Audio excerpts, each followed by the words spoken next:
Yes, welcome back to another edition of Premier League Overtime. It's great to have your company here once again on the show. And alongside me, as he is each and every week, the two-time superstar, he is the great man, Doug McDonald-Taylor. Dougie, welcome back to the show. Thank you, Sam. Good to be here, and I feel that the Premier League Overtime's stepped it up a notch this week, I guess, Sam. I'll let you introduce him. Looking forward to it. Of course, we have a very, very important man to our far left today on the desk. He's been all across the world, played in NBL championships, should I say, even in the NBA. He's been drafted by a club or two. We're going to take a look at the career and the life of the great man, Darnell Mee. Darnell, welcome to the show. Thank you guys for having me. It's, of course, very special to have you here. Currently the Woodville men's coach at the moment, and so we're going to take a look at how the team is faring as well. But first off, we'll take a look at the round 15 results. And here we have quite a lot of interesting ones as well. Austral Sports saw the Southern Tigers give the Panthers a real shellacking at home on Saturday night in both the men's and women's games.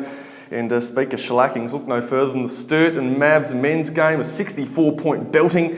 They doubled East's full-time score in the end. However, pretty tight one in the Sabres and Mavs one though, in the women's, just 2 points there. And the first up, let's take a look at the Eagles and Rockets matchups from the weekend. And starting with the women's game, the Rockets prevailed in a tight one there at Woodville, 79-74 the final score.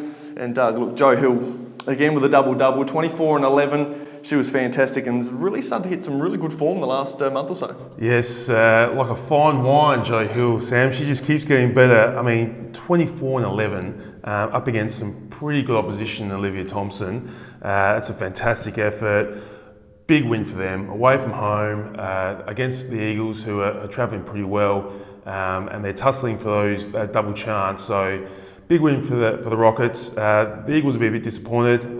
Big game from Olivia Thompson as well, 23 and 18 boards, mate, and Sam DiFrancesco 22. But they've lost Serena on the trot now. They haven't had Morgan Jaeger for those 3 games, so having her out is really affecting their performance. But the good thing about that is they're still pushing teams. They're still playing well, and they're pushing the best teams. If she can come back in before finals, they're still a championship contender. But the way it's going, they might have to do it from 4th if they lose one or two more games in. Well, they're currently 5th, so in a little bit of trouble, but they're going to have to keep working hard into the late half of the season. Crossing to the men's now, and look, a late charge from North Adelaide was almost near enough, Dougie, but they just fell short by 3 in the end to the Eagles, who are still looking to fight for a top 5 spot. The Eagles outscored the Rockets by 21 points to 6 in the third quarter, and essentially that led to North's downfall. Yeah, that quarter's saved at the Eagles' season, I think. They can't really afford to lose too many more, and certainly not to a team that's below them on the ladder. So that was a huge win for them. Keeping North to 6 points is a fantastic effort. All the likely guys, Doyle, Rios, big for the Eagles, and Howard Tapine as well, chipping in with 16 points too. Luke Mapunda did his best with 22, Brett Collins with 14. But the Rockets' woes continue. They were close. They've been close the last couple of weeks, so they're getting better. But fell a little bit short this week, and Forest will just get across the line. So they're lucky for them, and they'll be moving on for next week, trying to build on that. And stay in the hunt, of course. There, Forestville, Woodville, and West Adelaide. Another big evening worth of basketball there. And we'll start with the women's because, of course, a very big night out for Devasha Scott. However, that still wasn't enough to hold off the Bearcats, who continue to roll on. 85-58, the victory there for West at St Clair. And like the last month or so, Doug, the Woodville girls just couldn't muster up 4 quarters of basketball, sadly.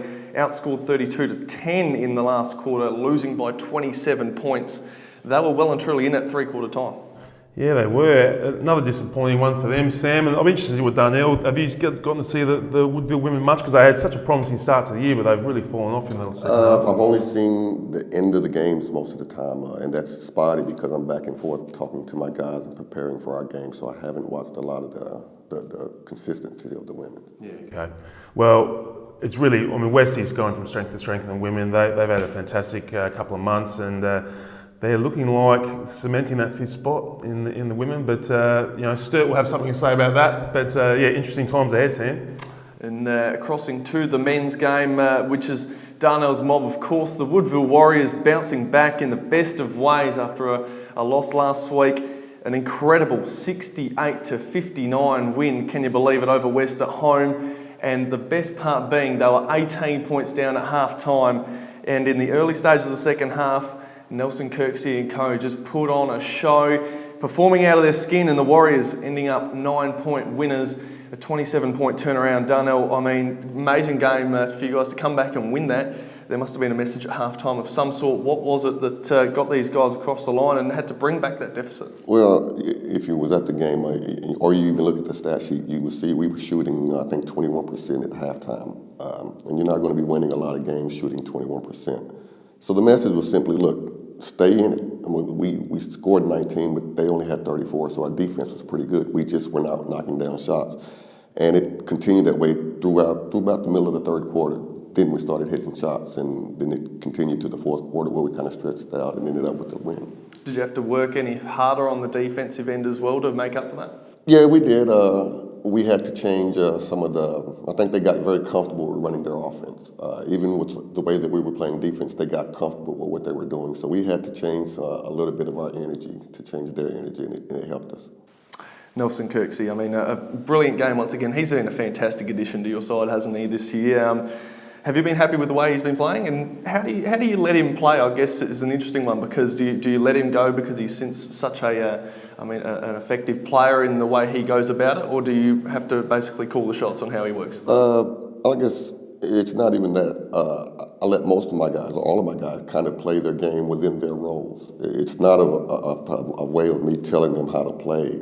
In training, guys have roles on the team. And one of his roles for us is to be an all-out playmaker. Whether that be scoring, passing, rebounding, assist, he has to do a lot for us, and guys understand that, and he's pretty good at what he's doing. Well, look, your career itself has been quite an incredible one. I'm sure you've enjoyed talking to many people about it in the past, but today we're going to take a little bit of a step back. Let us know, where did you get started in terms of basketball? You know, growing up back in Tennessee, you know, as a kid, we played every sport. So basketball was just a seasonal sport up until I got around 12. That's just one of the sports that you could do year round, because you could play outside in the summer, but in the winter you could go inside and play. And you didn't need 2 or 3 guys. You could do it by yourself. And just from there on, I just loved it. Yeah. And I mean, you worked your way up. You ended up playing higher up into the divisions and ended up in the 1993 NBA draft. Now, can I tell you, well, I would love to ask you, what's it like to be, in amongst all of that, in a big room where there's some of the best stars in the competition? Well, I was a second round pick, so I was in the room, sitting on the couch waiting to get the crowd. So I had no party. There was no big hoopla. I was sitting at home with my mom. Not sure if I was going to be picked. I'd worked out for several teams, but then again, at the same time, I knew it was a second round pick that I was going to be, if I was going to be picked, and nobody gave me any guarantee. And my mom heard my name before I did. I was off doing something else, so I really didn't get it. You weren't patient enough to touch on. Well, Pick 34 is still pretty high. I was told something, just like every draft pick is told. You're told several things before the draft, and then when they don't happen, you're thinking, nothing's going to happen, and then Golden State happened.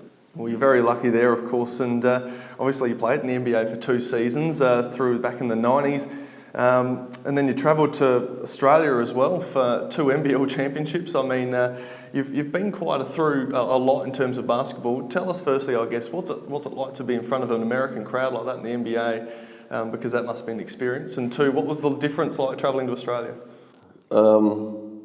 The crowd, the NBA crowd is different than the college crowd. There's different levels of crowd. The NBA crowd in the playoffs is just unbelievable. I mean, the thing in Utah when we played that year, the decimal system of the noise was ridiculous. I mean, you couldn't hear yourself. Between you and me talking when it was that loud, and the atmosphere was unbelievable. Coming to Australia, which my first time ever leaving America, everything was different. Everything is on the other side. But the only thing that was the same was the basketball. The court, the height, the gym, the shoes, all of that was the same. And it was nice to be, my first year I was in Canberra, so that was a little different. But I still enjoy it. Small town. Yeah. It certainly is. And with the winter season at the time, not the summer season. So.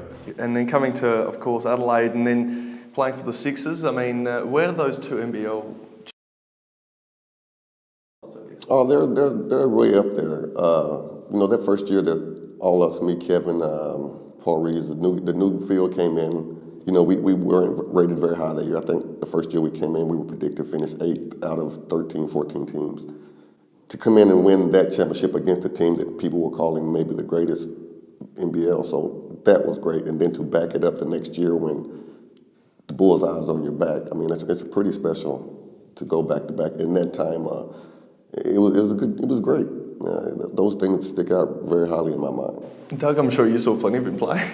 Yeah, I did. I was a late teenager at that point, and the Sixers had a bit of a lean streak through the 90s, and when Darnell joined and Kevin Brooks and a couple of others, all of a sudden playing finals again, and the powerhouse was rocking like it was, and it was the powerhouse. It was great times for Adelaide basketball, and Darnell was a huge part of that. I've got a couple of questions as well, mate. I wouldn't mind actually asking a little bit about March Madness. I mean, with the West Kentucky, you went deep into the tournament. What was that like?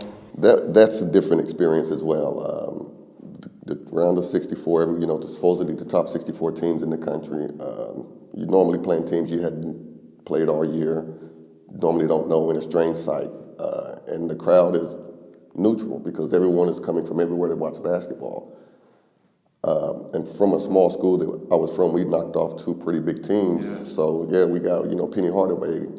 Anthony Hardaway was the first team that we played. We knocked his team out. The next team we played the number 2 seed in the country, and we knocked them out. So the hoopla around our team heading until the Sweet 16 was ridiculous. I mean, it was just everywhere, but it was great. It just made you love college basketball. Yeah.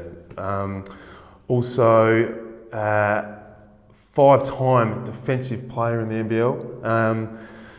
Do you think, I saw on the weekend you guys kept Westies at 59 points, which was an extremely low total. Do you think you're a very good two-way player, no doubt about it, but you're probably better known for your defensive efforts. Do you think that's coming through with your coaching? Defense, to me, if you talk to my guys once again, we probably don't do a lot of defensive drills because it's all about understanding basketball. And that's kind of what I thought I was good at, is understanding tendencies of basketball. And that's kind of what defense is. It ain't about doing it harder, it's doing it smarter. And we're a pretty good team at understanding basketball. And we're not the most athletic team, we're not the most talented team, but we're a pretty smart team. Okay. And speaking of defense, a couple of years in the NBA, I have to ask you, who was probably the toughest matchup? Who do you get to stand alongside in a particular game? Does one player stand out? It's the 90s. It's hard to, because the only guy that, if you think the Malones, the Isaiahs, the Gary Paytons, the Scottie Pippens, Jordan was retired those 2 years. Everybody that was there at the time, because I was actually getting minutes back and forth, so it's hard to say who would you put there, because they all were there. Dominique's there. Big names there, Sam. It's just people always around. I'm watching. My son sent me a link the other day where they showed where we were playing Seattle in the playoffs, and I'm guarding Gary Payton and running into Sean Kemp, and it's like, but it was just basketball. You didn't look at those guys. It was the orange peel in your hand. That's all it was about. And what about out here in the NBL? Who, there's obviously some amazing players running around, Andrew Gaze and the like, who was probably your toughest opponent? The surprising thing about my toughest opponent to guard in the NBL is probably Aaron Trahair. Okay. And that's surprising to a lot of people. He was real shifty with what he did. Andrew, it was the offense. He could definitely shoot and score, but it was the offense you had to defend. Some guys, Trahair was just cagey to me, and he was hard to figure out. Okay, that's an interesting one, Sam. And also, look, we talked about the championships and how amazing they were with the Sixers, but we do have to talk about one possible low light, the 2001 semi-final series against the Wollongong Hawks. This was famous, probably in a negative way for the Sixers, but you know, Sixers almost didn't make the finals that year, but they managed to get in and make a semi-final series and push the 3 games in Wollongong, and up by 2 with only seconds to go, and Damon Lowry shooting a long bomb.